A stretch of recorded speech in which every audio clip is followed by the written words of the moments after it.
Welcome, everybody.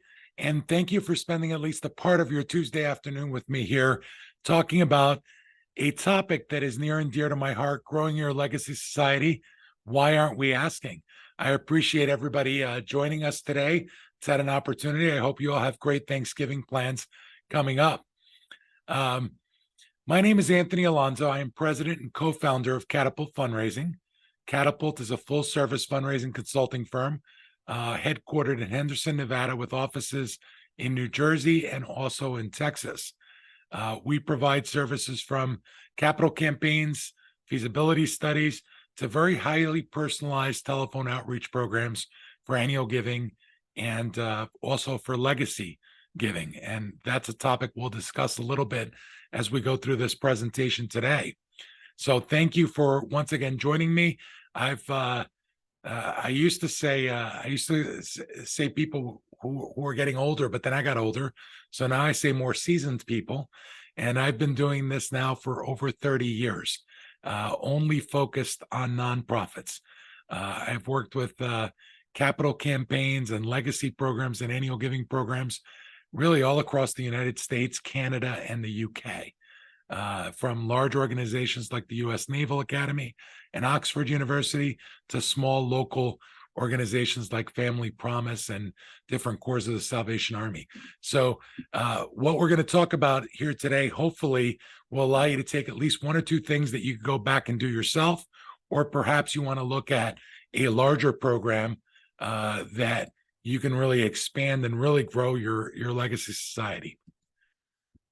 Before I get into some of the details on how to grow the Legacy Society, I want to talk about some of the charitable giving statistics from 2022. They're the latest numbers we have from Giving USA and the Indiana University. 2021 charitable giving was $516 billion. And in 2022, charitable giving went down to $499 billion. I like starting off with that number because, and where we are as a whole in the fundraising industry, because it's really the first time that giving has gone down where there hasn't been a major change in the tax code. Typically, anytime giving has gone down, there's been a major change in the tax code. And this year represented a $17.32 billion decrease in giving, charitable giving, without that change in the tax code. That's a 10.5% decrease when adjusted for inflation. So where exactly did those giving patterns go down? 13.4% were individuals, 5.3% were wills and trust, 5% foundations, 4.2% corporations. Also the first time that it's gone down across the board, right? We've seen shifts over the years, but this is the first time it's gone down across the board. I like to particularly focus on individuals and wills and trust, because individual giving is part of that wills and trust, right? When people leave a bequest, when they make a planned gift, it's an individual that's making that gift. And that's why it's more important now than ever to really start talking about how do we increase our planned giving efforts, our legacy giving efforts. How do we increase that? Because as we'll see through we go through this, as we will see when we go through this presentation, planned giving isn't just for old people. Planned giving doesn't just increase money that's coming in 10, 15 years from now. There's some pretty good solid numbers in there that indicate that your annual giving results will go up as well if someone has committed to making a legacy gift to your organization. So why? Why did giving go down?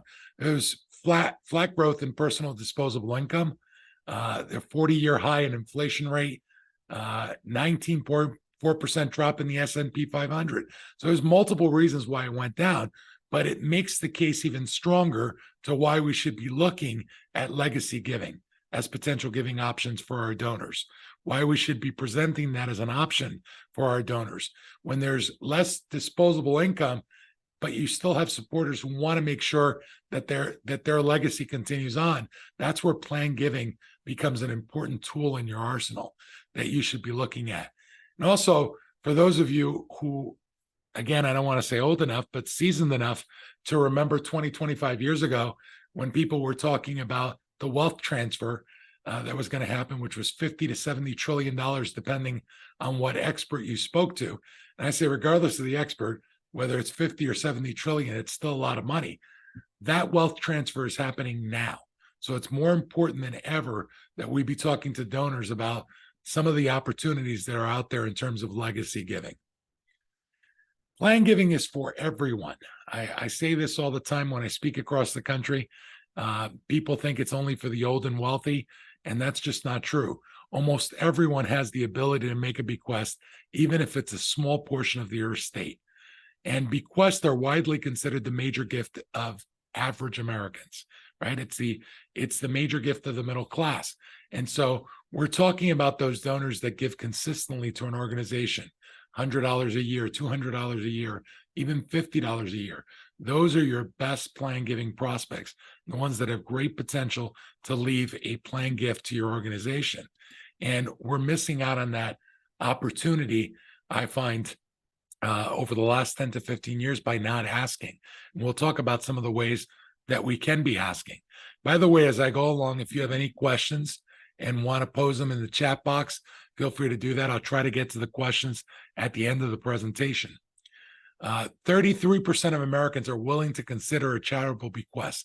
33% of those people surveyed are willing to leave a charitable bequest. The average age of a first bequest designation is between 45 and 50. So again, you know, the conventional wisdom has always been that plan giving is for the old, right? One of the interesting numbers that came out of the pandemic was that of the people who created their first will during the pandemic, the average age was 42 years old. And of those people who created their first will, over 55% of them left a nonprofit in their will. Now I'll repeat that because I think it's so important as a nerd when it comes to plan giving. You know, I think it's such an important number. Of those people who created their very first will during the pandemic, 55% of them left a nonprofit in their will. Now, why is that such an important number? Because the vast majority of donors feel that they've never been asked for a bequest. So that means they're doing it on their own when they created their will. And anytime there's a major crisis in this country, whether it be 9/11 or whether it be the pandemic, we see huge spikes in people creating their wills, their very first wills. And we see spikes in people leaving bequest designations in those wills. And this was no different, only much higher than it usually was. So people are thinking about being philanthropic, but we're not doing a good enough job asking. The younger you reach a prospect, the better it's going to be. At the end of the day, studies show that once someone commits to your organization to leaving a charitable bequest to your organization or a charitable annuity to your organization, their giving will increase 6 to 7 times. Their annual giving will increase 6 to 7 times in their lifetime. And once a nonprofit is in the will, you're likely to stay in that will. In fact, someone who's put you in their will are twice as likely to make a second bequest in their will or leave a second gift or make a charitable gift annuity, etc.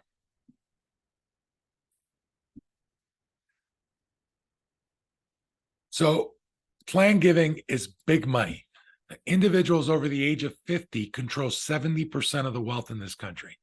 Again, individuals over the age of 50 control 70% of that wealth. So the wealth transfer we're talking about is controlled by those over 50. 61% of households own some sort of equity. But here's the problem. You have to ask. Only 22% of donors say they've ever been asked.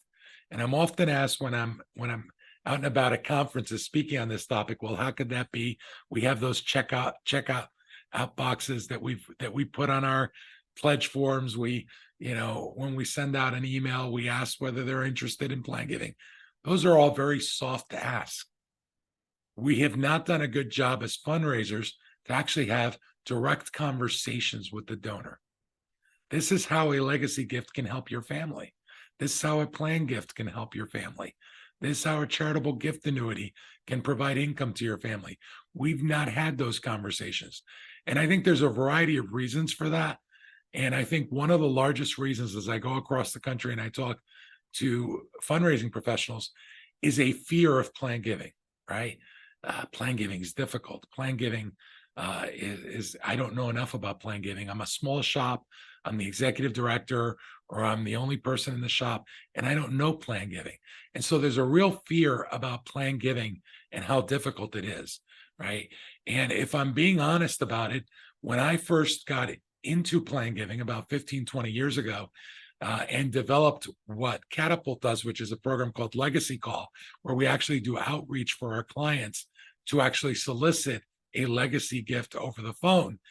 I was in the same bucket of being afraid of plan giving. My expertise was in annual giving. I had done direct marketing for annual giving for 20 years or so. And I thought, well, plan giving is, that's too complicated. I don't know enough about plan giving. And I had a client reach out to me who we were doing an annual fund campaign for many years for, and said, hey, can you call folks and ask them for a plan gift? And my knee-jerk reaction immediately was, no, we can't do that. That's too personal of an ask. We can't have people do that. Then I sat back and I pondered it. And when I started the business some 27 odd years ago, it was designed to cater to the lower end of the giving pyramid, right? How do we reach out to 10, 15,000 people and make it as personalized an ask as possible? And the decision I made that day was that we were going to do everything we can to mimic a face-to-face solicitation.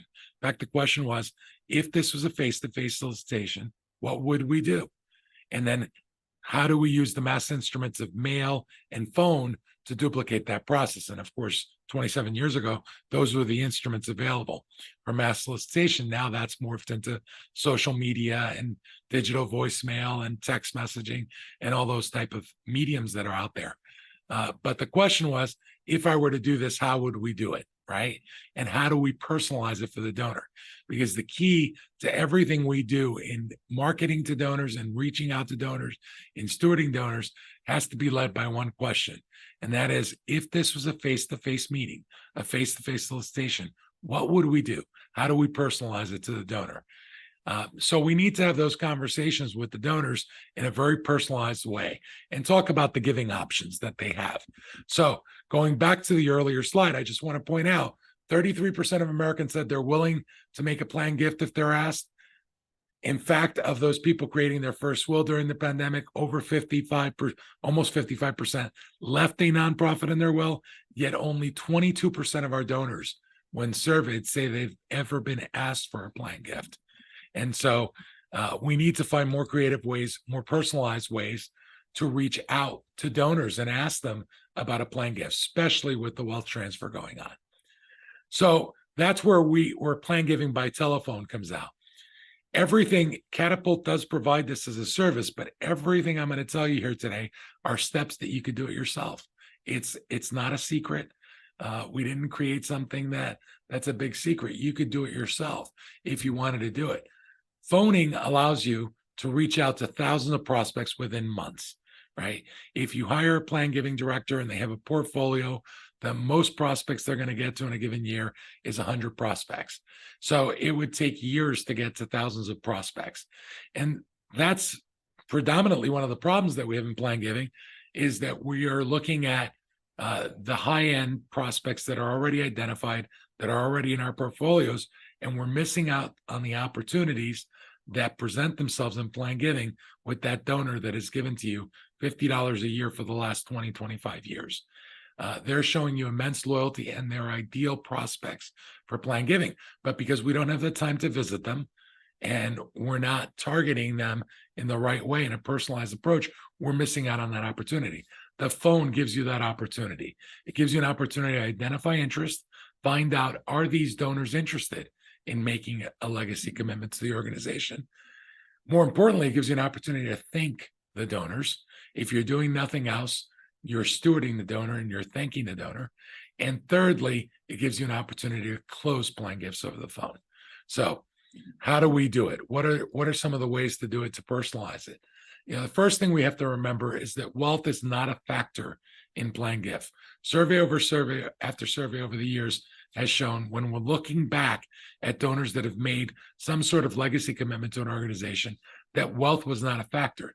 So while there are now what seems like hundreds of ways to go out and send your data for research and look at wealth indicators and who has the potential to make a planned gift, I think those are all great. But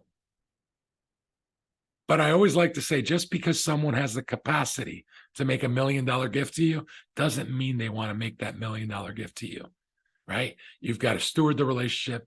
That it has to be a donor that you've built a relationship with, right? So the first thing you want to do is look at loyalty, and I'll get into in more detail what are some of the things you look for in your database. And I'm not saying, let me just back up here.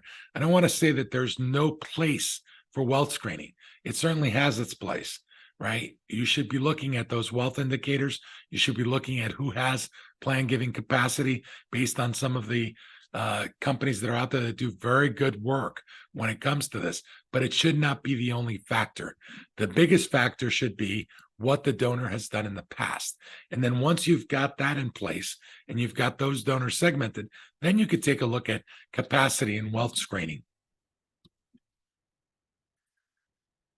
So the goals of a plan giving program, outreach, telephone outreach program, are number one, to thank the loyal donors, right? If you do nothing else, I say this all the time, then pick up the phone and thank those loyal donors. It's a great stewardship call. During that call, you want to identify interest. Are they interested in having further conversation? You want to explore those gift options with them, and you want to confirm and quantify those gifts. So the steps. Number one is you want to screen and review the list and your prospect list. And we always take a look at who are the best prospects for plan giving, right? And we look at those folks who have made a gift for 20 or more consecutive years to the organization, regardless of the size. Then we look at those folks who have made a gift for 15 consecutive years to the organization, and then 10 consecutive years. Those are going to be the cream de la creme, so to speak, of who the best prospects are. But then you have to also take a look at who's made 20 or more gifts to the organization, maybe non-consecutively, because they missed one of your direct mail appeals, or they missed one of the emails you sent one year, or it was a tough year. Those folks are also showing loyalty. So those folks who have made 20 or more non-consecutive years of giving, 15 or more gifts non-consecutively, and 10 or more gifts non-consecutive years. Those are the next group of prospects that you want to look at. And then if you still want to dig any further, you can dig further into 5 or more consecutive years of giving. But those first two groups are the ideal prospects for you to segment out for some sort of telephone outreach program. They're going to be your best prospects. I'm often asked, how many people does that normally come out to? For most nonprofits, it's about 10% of your base, give or take. Right. So we've been doing this for 15 years. We've got the ability to see this over hundreds of clients. Right. And it's usually about 10 to 15% of the base are the people that would fall into that kind of a screening. So if you've got 10,000 people in your base, you're going to be looking at about 1,000 prospects or so. If you have 100,000 people in your base, you're going to be looking at about 10,000 prospects that you should be pulling out.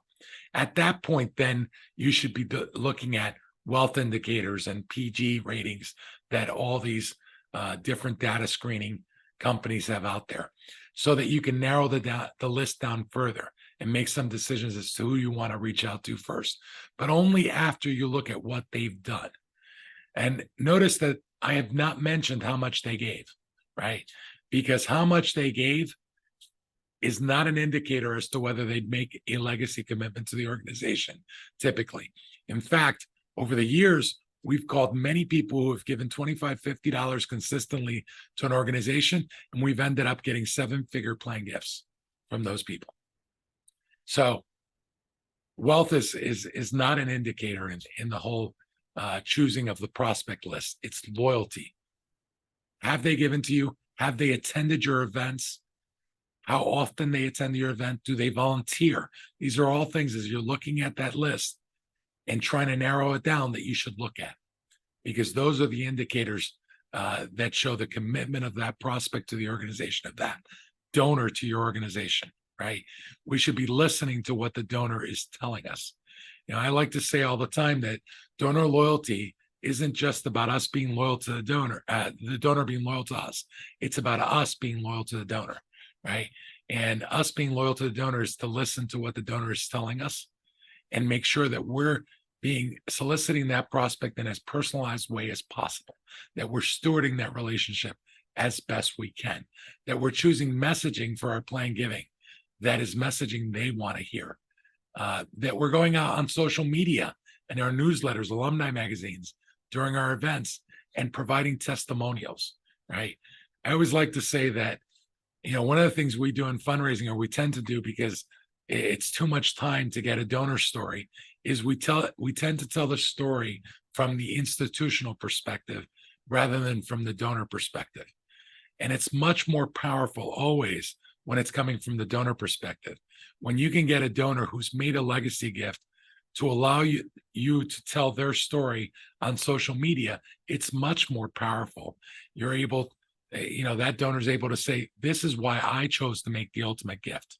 I chose to make the ultimate gift because this organization changed my life. It changed my kid's life. It changed my family's life.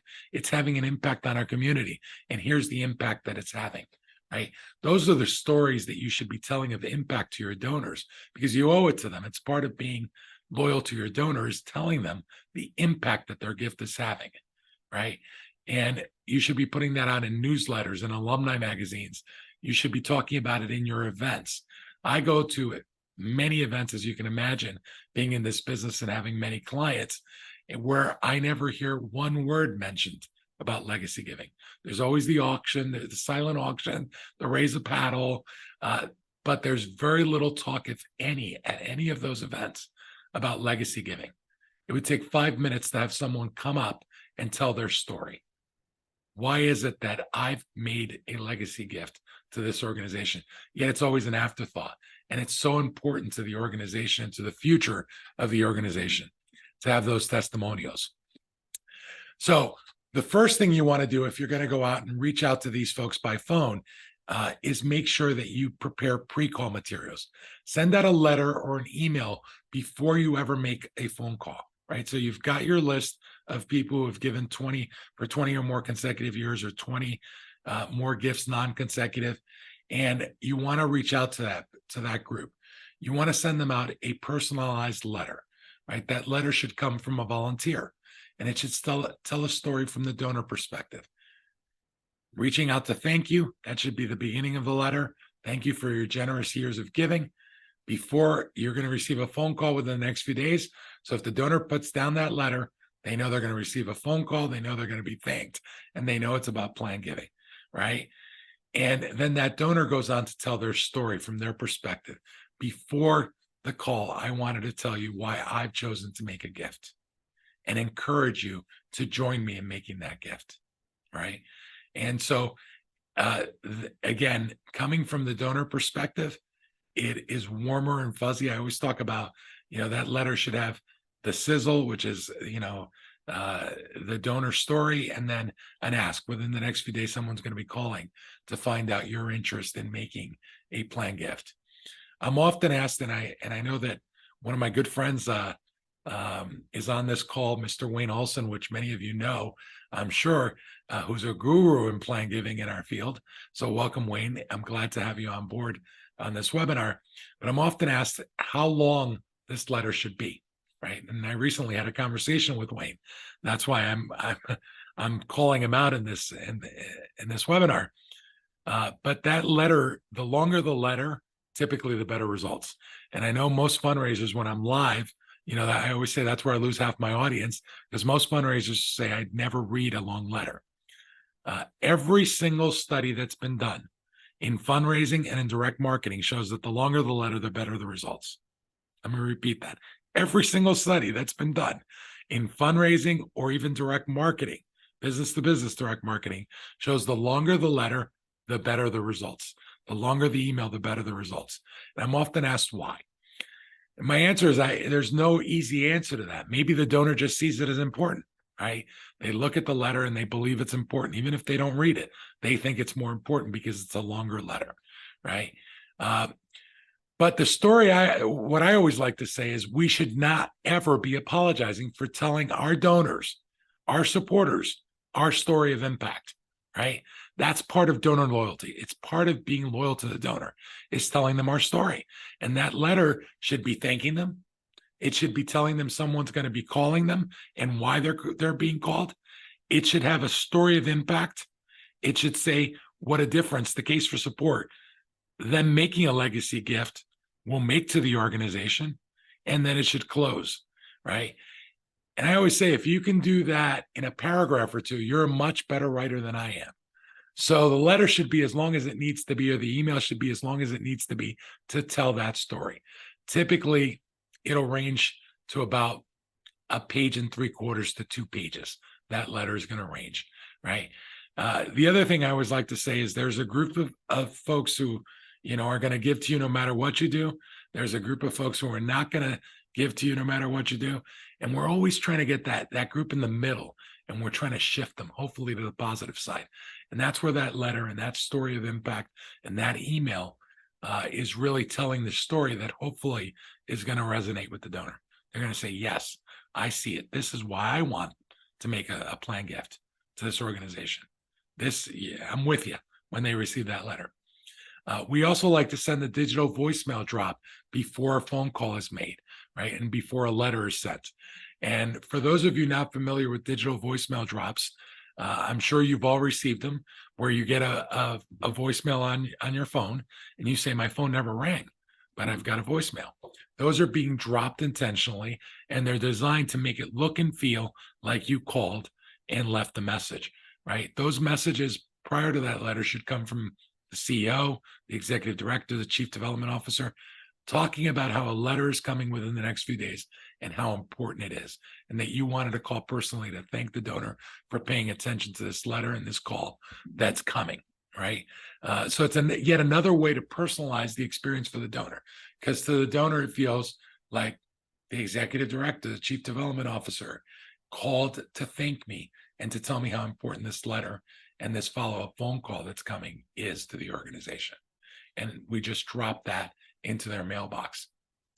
The next step is to make qualification calls, right?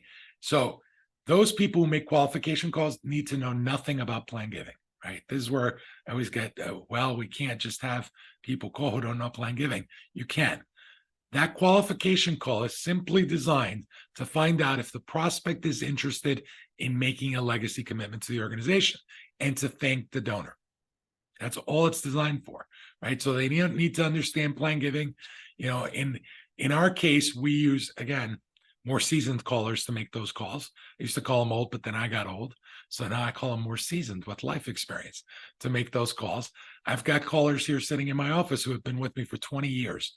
They can make a solicitation call better than I can, but I don't want them having conversations on plan giving, right? I simply want them to make that stewardship call and to qualify the prospect.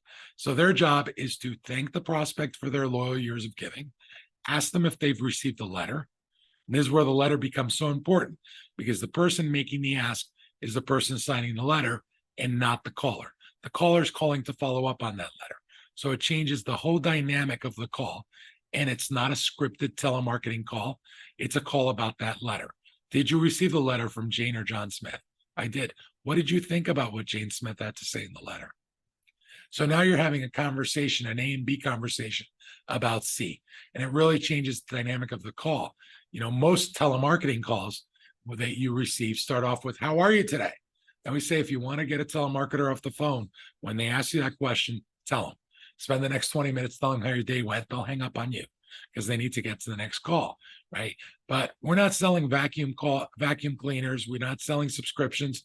We don't have an infinite base. These are donors. You wouldn't call your donor. You have a firm calling your donors that has a predictive dialer. For those of you who've received those calls, you say hello 3 times before someone comes on and butchers your name. So why would you do it with your donors, right? It's got to be done the old-fashioned way. You pick up the phone and you make the call. Donor says hello, and there's someone there to greet them on the other end.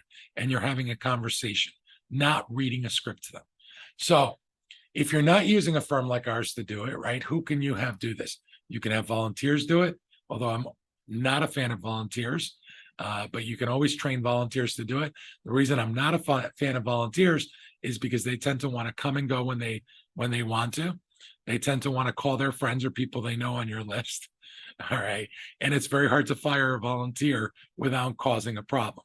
So my recommendation, if you wanted to do it yourself, is to hire people from the community, pay them $15, $20 an hour to make these phone calls for you and train them. Train them not just on the how, but the why. Educate them. I always like to say the word training I don't like a lot. I prefer to talk about education, right? Educate them on why it's so important, the why rather than the how.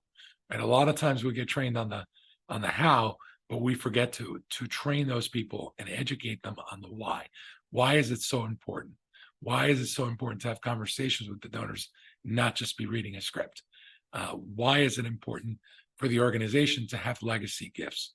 How does it improve what the organization is able to do for the community? The impact it can have for our students, if you're a university, the impact it can have for our patients, if you're a hospital, right? So you want to educate those callers. But again, there's no magic formula. We do this for clients, but you can do it yourself. And then number 6 is what we call a gift planning call, right? And a gift planning call for those people who said yes to the caller who initially called, who knew nothing about plan giving it themselves, but they say, yes, I'm interested in having further conversations. Their job is to set an appointment for what we call a gift planning specialist, right? In our process, we have folks who work for Catapult who have 20 plus years experience in plan giving, right? Their job is to act as an extension of our client's development team, right? So if we're doing our job correctly, that gift planning specialist making the second call, right, is someone who looks, sounds like they're making the call down the hall from you, right, at your organization. That's who we have making those phone calls. And they're usually retired plan giving professionals, VPs for development, who are retired consultants who are making these calls for us. Now, I'm always very honest in saying that these people do not come cheaply. We pay them, anywhere between $100 and $150 an hour based on their experience. So these are not $25 an hour callers sitting in a call center. These are very highly educated plan giving professionals making the calls. So who can you use if you want to do this yourself? You can go out to your local plan giving council. Every state has a plan giving council. A lot of you are members of AFP, I'm sure, locally or CASE, and you can ask if anybody's interested in making these calls on your behalf, right? That you're willing to pay them $100 to $150 an hour to make these calls on your behalf. So the folks that come from the first tier of calling will end up in that gift planning stage where you're making the calls to close the gift with these people that you hire to make these calls.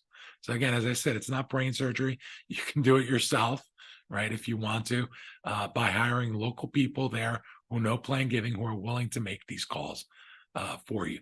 I will tell you that typically for every 1,000 prospects that you reach out in that first tier call, about 200 of them or so, somewhere in that neighborhood, 20% will end up making a second appointment with a gift planning specialist, just for the purposes of you trying to figure out, how many people you'd need to make these phone calls, right? You're going to have somewhere in that neighborhood of 200 folks who will end up in that second tier. Now, let's say that you can't, you can't do this tier 1, you can't do the tier 2, the gift planning specialist. One of the things I started talking about during the pandemic to clients, actually, when I had meetings with clients, I came up with this whole notion of 5 calls by 10 a.m., right?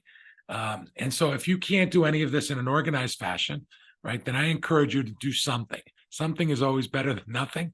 And I came up with this 5 calls by 10. And that's pick up the phone every day and have conversations with 5 donors. Thank them. Ask them if they've ever considered. Ask them how they're doing. 5 by 10, I called it. And my clients started doing it during the pandemic because I thought it was a nice way for them to steward the donors, their donors, have conversations with mid-level donors that they otherwise would not have had an opportunity to connect with because they weren't assigned prospects, right? And so I encourage them all to start calling these donors and have these conversations and steward they were more stewardship calls. One of the interesting things that came out of this, I was expecting that people would just write checks, right? And they did, right? Because of these calls, they weren't asked for anything, but they wrote checks. They were asked whether they had left a nonprofit in their will, but they weren't asked whether they'd like to have more information unless the donor asked for more information. And a couple things happened out of this that I was expecting. Number one is people started writing checks. So they weren't asked for a gift, but they started writing checks, some of them larger than they had ever asked for before. And number two, they started leaving the nonprofit in their will after those kind of stewardship calls, right? Taking the best donors. So if you do nothing else, do these 5 calls by 10. One of the unexpected things that came out of these 5 calls by 10, and why a lot of my clients are still making those calls every day, is that I had clients call me and say, Anthony, one of the things that this has done for me as a nonprofit professional is it's made me realize why I do what I do. Every day I get lost in coming in to work and going through the motions, and we've got to send out this direct mail appeal. We've got to schedule meetings with these donors, that I lose sight of why we do what we do and what it means to the donors. And calling those donors before 10 a.m. every day really set them up for their day. So they've continued to do it because the donors were telling them why they give and why they believe the organization to be so important. So that's powerful. I just had the honor recently to receive the Outstanding Fundraising Professional Award from my local chapter of AFP. And, when I went up there, I said, my biggest reward every day is that I get to get up every day for the last 30 years and know that what I'm doing is having an impact on people's lives. Getting an award is great, but that's the reward for what we do. And no one tells us better the impact of that than having conversations with donors. 20% of the qualified calls, so those people who move on to that tier 2 call, the 200 folks, 20% of those will typically become a gift, a planned gift to the organization when you ask. All right. And I have a case study at the end, which will break down the numbers a little further. So of those 200, you'll end up with about 40 or so, 40 to 50 planned gifts, closed planned gifts, right? And how much those are depends. I mean, we've worked with organizations where we've, contacted 1,000 prospects and generated 10 million in planned gifts.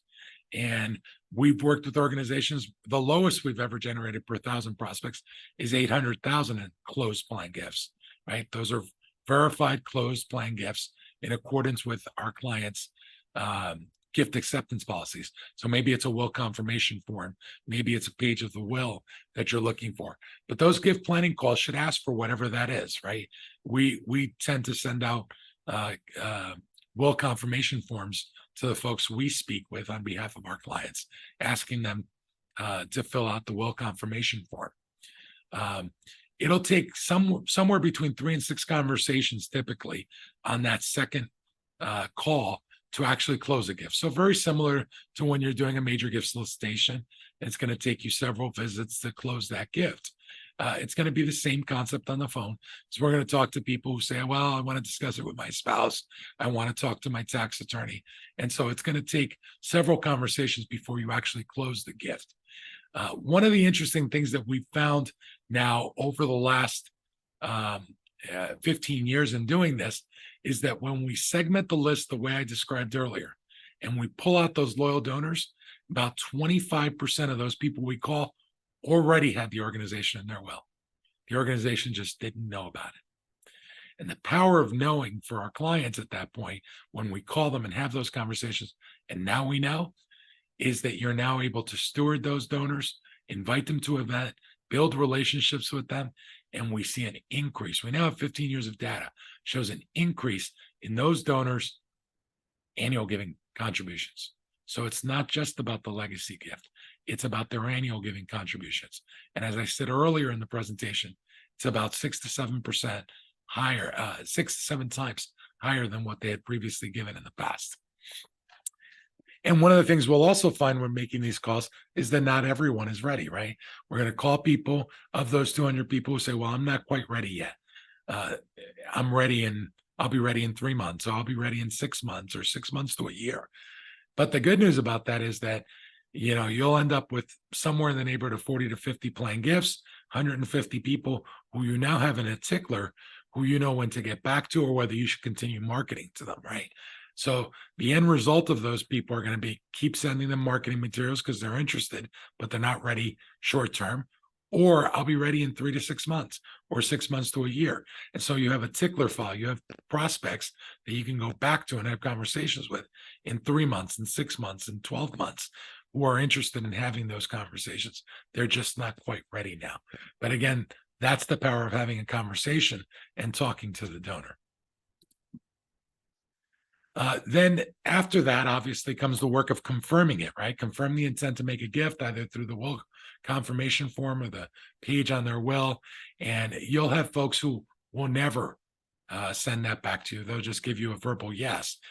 One of the things that we try to do is engage them afterwards by sending out a thank you email, confirming the conversation, and getting them to respond to that, because then you have some sort of confirmation in writing, right? And then collecting those gift intention forms back from them, right? So if they haven't sent it back, having a follow-up conversation, say, the last time we spoke, you said you were going to send in this form. We're just calling to follow up and thanking them, right? We want to make sure we thank them.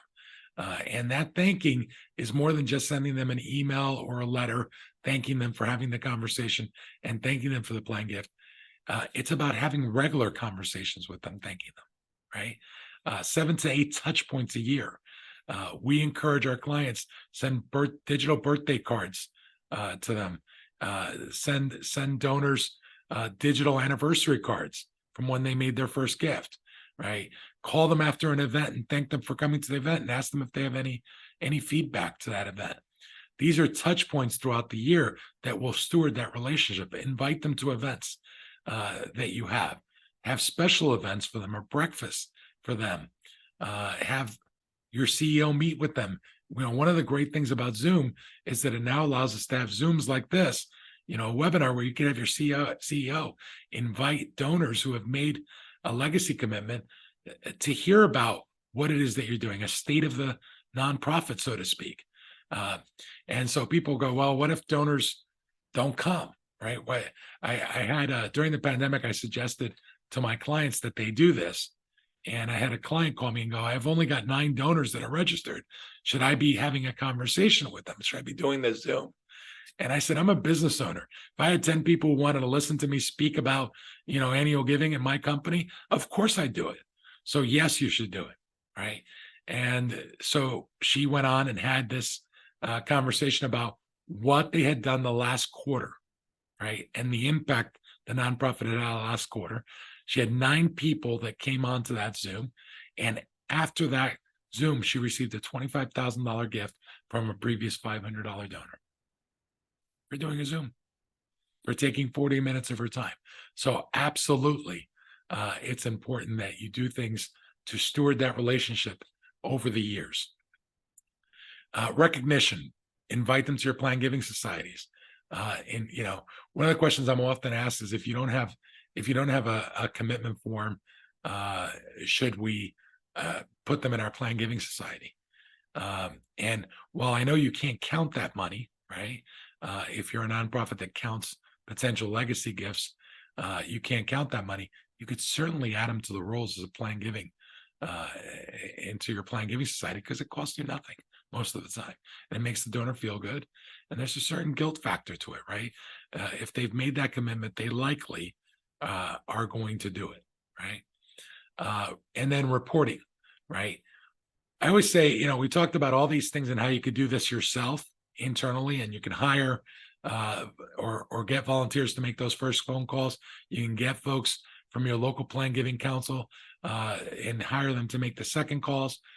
I think one of the things that one of the advantages truly that a company like ours has over you doing it yourself is just the reporting that we do and the data analysis we do, right? I've got 15 years of client data to look at. So to predict outcomes and to predict how things are going to happen, and to analyze the data and be able to go back to the client and go, these are your best prospects, right? People who have given between $50 and $100 for 20 straight years, or 15 straight years, or 10 straight years, outperform those people who have given $25 for 20 non-consecutive years. People in these age groups did better than people in these age groups. We look at all that data, but you should be looking at that data internally as well, because that data is critical to you creating a roadmap for the future. You know, how well did this work? What did we generate in terms of plan gifts for the organization? What did these people give long term, right? Over the next 7 years, did their giving go up, right? And who performed the best? So slice and dice the numbers and look at who performed the best. What were the outcomes? What were the results of it? What age groups did better? What demographics? What states, if you're a national organization? You know, down to zip codes. We look at zip codes. Are there some zip codes that perform better than others? So I'm often asked, how much should you spend on plan giving marketing? You know, and I always say it depends on your market size, your budget, obviously. Whether you're using an internal program to do this or an external program. And, you know, I always like to say something is better than nothing.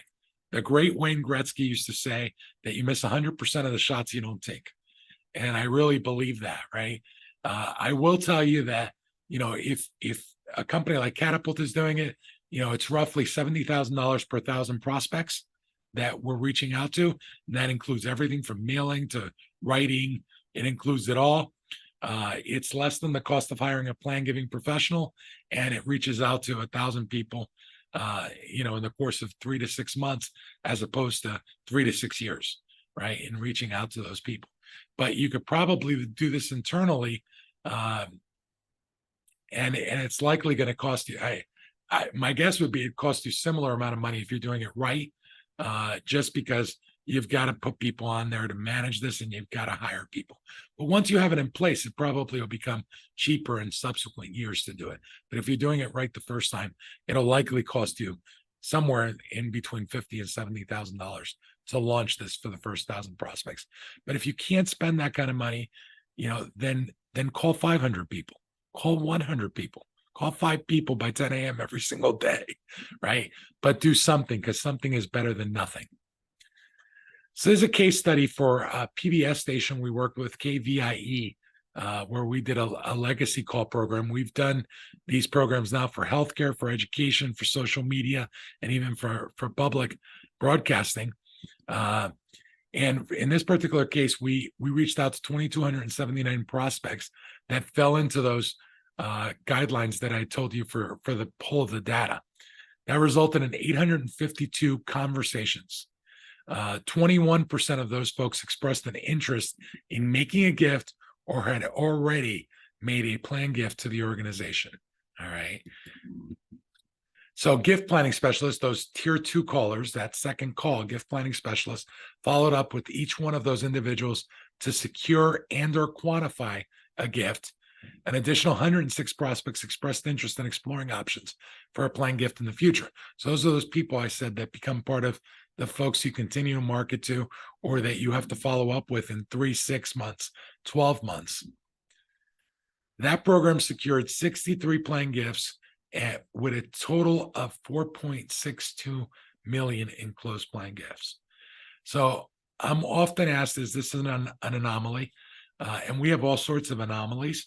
As I said, we've had clients where we've got, 10, 15 million in planned gifts, to clients where we've gotten $860,000 in planned gifts, right, from 1,000 prospects. I can tell you that the average is somewhere between 1.2 and 1.6 million in closed planned giving commitments per 1,000 people that you call. At the lower end, people under $500 typically in previous giving with that consecutive giving. So somewhere between 1.2 and 1.7, typically healthcare and social service organizations are on the lower end of that spectrum, that 1.2, and educational institutions will end up at the higher end of that spectrum, at the 1.7. That said, I mean, we had a client that we work with where we called the first 1,000 folks, and we generated $2.5 million in closed planned gifts. And they said, well, call the next 500, which we didn't think were as good as the first 1,000. That's why we selected those first 1,000. And that second group of 500 prospects generated $7.5 million in closed planned gifts. So the beauty there, and really the reason for that is you have to ask, which goes back to how I started, right? We have to ask because you never know unless you ask. I want to open it up. I always finish by saying thousands of loyal donors are just waiting to be asked, right? But we've got about 5 minutes left, and I want to leave time to answer any questions that any of you may have. Before we get carried away in questions, I also want to make sure that I thank you all for being a part of this.